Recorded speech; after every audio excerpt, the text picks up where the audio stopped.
Hello, on this one we are looking to find the trigonometric ratios. So that means basically all 6 ratios: sine, cosine, tangent, cosecant, secant, and cotangent.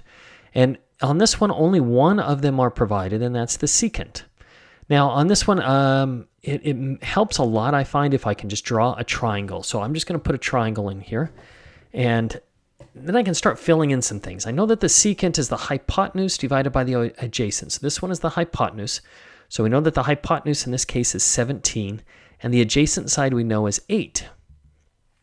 Now that I have this isn't so bad.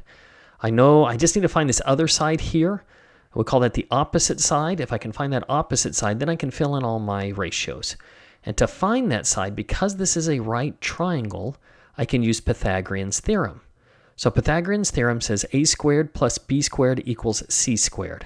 So I know that my shorter side right here, this is 8, so I'll plug that in for b, and you can plug it in for a, it doesn't really matter. But the big one is that c is always my hypotenuse. So I'm just going to plug these in, and let's see what I get for a squared. I'm going to solve it. So 8 squared is 64, 17 squared is 269. Then I need to get a squared all by itself, so I subtract 64 from both sides. I end up with a squared equals 225, which if I take the square root of 225, that gives me 15. So now I've identified this opposite side here of 15. Now I can go through and fill in all of my trigonometric ratios. Okay, so first we have sine, which is the opposite side divided by hypotenuse, and it's all in relation to this theta here. So the opposite side is 15 divided by hypotenuse is 17, 15 seventeenths. For cosine, it's the adjacent divided by hypotenuse, which would be 8 over 17.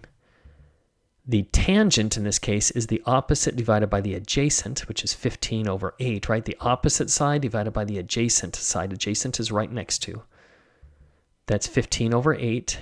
Now here's where we get a little bit fun, in my opinion. We've got cosecant, which is really just the reciprocal, right? The reciprocal, but I refer to it as the reciprocal of sine. So that's easy. I've already found sine, so I just flip it over, and I've got 17 fifteenths. Secant, if I take and flip this one over, I've got 17 over 8. Now that one you want to check to make sure matches, because that's the one that was provided. So hopefully you got that as part of your process. It's a good way to kind of check to make sure you're on the right path. Then we have the cotangent, and again I just flip those. Instead of 15 eighths, it's 8 fifteenths. So now we've identified all these. So we draw the triangle first, use Pythagorean's theorem, then we can go through and find each individual ratio.